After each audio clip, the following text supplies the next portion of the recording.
In this video, I'm going to show you how to set up a new app called ESDE Companion that was created by RobZombie for ESDE. Essentially, this app will act like it says, a companion to ESDE. So if you're using a dual screen device like the Ayn Thor, you could have ESDE running on one screen and then ESDE Companion running on another. And with both running, they work in concert with each other. So when ESDE is showing a given game, like here with Kirby Triple Deluxe, Companion is going to show the artwork and video of that game if you have that setting turned on. RobZombie did an amazing job making this, and I'm just going to show you how to set it up end to end. Let's get started. So the first thing we'll do is download the latest version of ESDE Companion from RobZombie's GitHub. Go to the Latest Releases tab and download the latest release. For this video, it's 0.3.2, but it may be a different version by the time you've downloaded it, so just download the latest one. If you use Obtainium, there's also a button to set it up through that, so you can pull updates automatically in the future. So now that it's downloaded, let's install it next.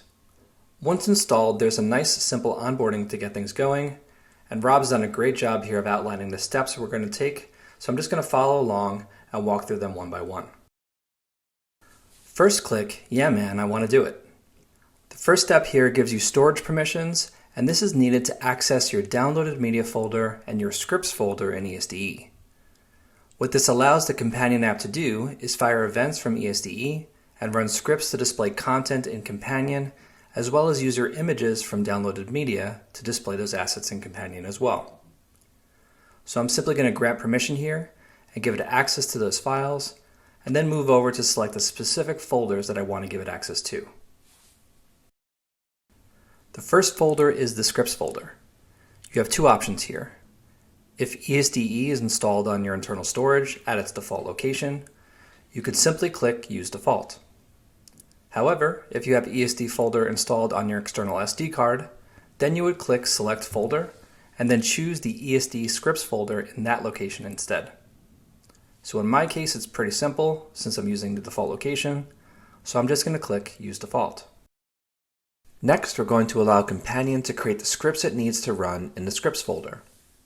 What this will do is create a set of files that ESDE will trigger when certain events happen. So for example, when you're browsing a set of games, each time you navigate to a new game, an event will trigger that notifies ESDE Companion that it should display something new. So this step will generate those script files for you, and all you need to do is click Create Scripts. Next, let's give it access to your downloaded media folder. ESDE Companion will not create assets in this folder, it'll simply read existing assets. This is basically giving access to Companion to see your cover artwork, screenshots, and things like that.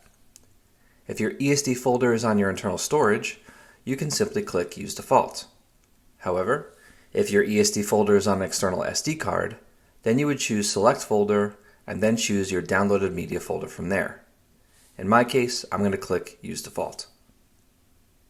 And then the last step is to enable scripts to be run in ESDE. This is really straightforward. Basically, you're going to open up ESDE and follow the steps that Rob has outlined here on screen. So let's open up ESDE, go to the main menu, click on Other Settings, and then we're going to toggle on Custom Event Scripts and Browsing Custom Events. Once those are enabled, anytime ESDE makes an event that the Companion app is looking for, the Companion app will be able to pick up those events and then change its interface accordingly. And now that we've done that, let's go back to the Companion app and then click I've enabled scripts. And at this point, you're ready to go. Now there's some really good quick tips here on the screen that help outline how Companion works, but some high-level things. You can swipe up from within the Companion app to see the app drawer, and at the top right, you can click the hamburger icon to get to the settings for Companion. And you can also click the settings icon to open up the settings screen for Android. Rob has added excellent default settings out of the box, so if you're happy with the way things work and look, you're basically good to go. In the next section, I'll walk through all the specific settings you can change if you are interested in tweaking things. I like to run ESDE on the bottom screen of my Thor, so I make sure to set that launch setting to bottom screen. And then for Companion, I'll set that to launch on the top screen. Basically, make sure to set this up the way you like as a first step. So now that we have both ESDE and ESDE Companion open, you could see Companion in action. As I navigate games, Companion displays the artwork of that game, giving a nice and simple dual screen experience. I really like how Rob has set this up so that it works well with any theme in ESDE, and here I'm using the ESO theme that was ported by Mr. Victorful. Companion also shines when you pair it with a theme that may not natively show game artwork. For example, we have a lot of great minimalist text themes like MinUI Menu or Superstation 1 that just show simple text lists. And with Companion, it's a nice way to pair them with game artwork as you browse. Alright, let's check out System View. You'll see that in Companion, I have some custom artwork displaying for each system. And Rob's made it easy to add system artwork too, so you can tailor the look of your systems to the theme you're using easily. Alright, let's dive into the settings of the app to see how all this works. Swipe up in the Companion app and then click the hamburger icon. There's a lot of really awesome configuration you can do here, and Rob's basically thought of everything. First is media settings. You have two options for background images, fan art or screenshot, and the way this works is in priority order. So if you set fan art to be a priority, and you have fan art and screenshots scraped, it's going to display fan art first. But if it finds a game that does not have fan art, then it'll fall back to screenshots. So you can easily choose what your default priority here is through this setting. Next, there's a setting for video playback. The default is off, but it could easily be turned on, and you could set the delay for how long you want video to be held before it displays. And they can also enable audio on or off as well. Next up is animation style, and here you can play with having none, fade, or scale and fade. Essentially, this just dictates how the media will display as you're scrolling through your games and systems. Then you have system logo on or off, and then game marquee on or off. And essentially these just set if you want to display logos in Companion or not. Following that are visual effects you can play with as well. Background dimming allows you to dim the background image a little bit so that the logo pops a little more. And then you could also turn on a blur to blur the background image a little as well, which looks really nice. Next are settings related to the app drawer. One of my favorite things to do is manage what apps actually display.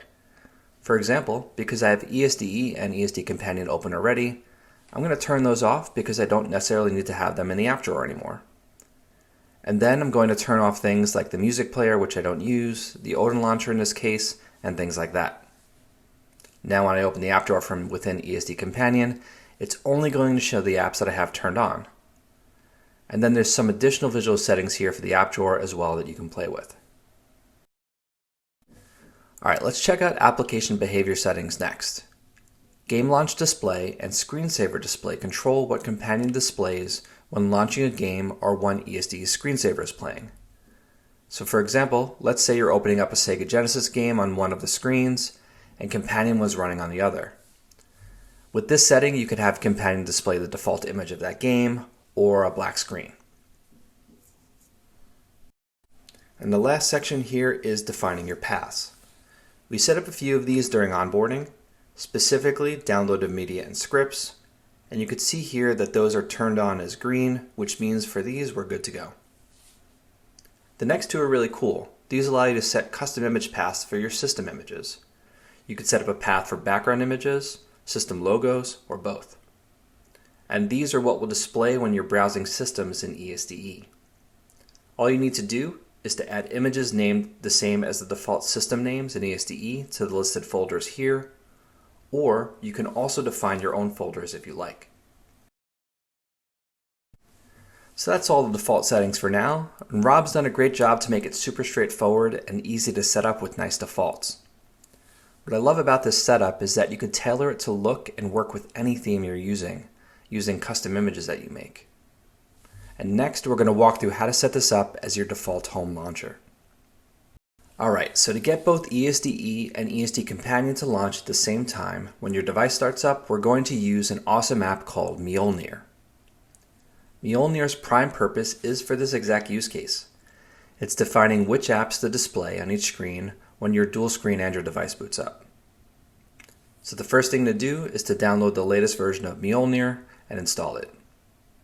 Once you have that installed, the setup process is pretty easy. I essentially just use the basic setup. I'm going to set the top screen to be ESD Companion and the bottom screen to be ESDE. This essentially matches how I like to have things set up. Once your selections are made, you're just going to click Next. And then the last thing to do is to set your default home as Mjolnir. Now when your Android device starts up, it'll boot Mjolnir, and then Mjolnir will launch ESDE Companion and ESDE on the screens you've assigned them to. Basically just think of Mjolnir as a way to tie all of this together. It's a simple way to launch any app you want on either screen when you launch your Android device. And that's it. Once you have that set up, we're good to go. We have ESD Companion launching on the top screen and ESD launching on the bottom. And if I were to turn this device off and then turn it back on, we'll basically get to the same state. So yeah, thanks to RobZombie for creating such an awesome app to tie these things together. And if you have any questions, just post them in the comments below or join the ESD Discord and Rob can help out directly there. I'll leave links to all the documentation and releases for the apps we talked about in the description below as well. And take care and thanks for watching.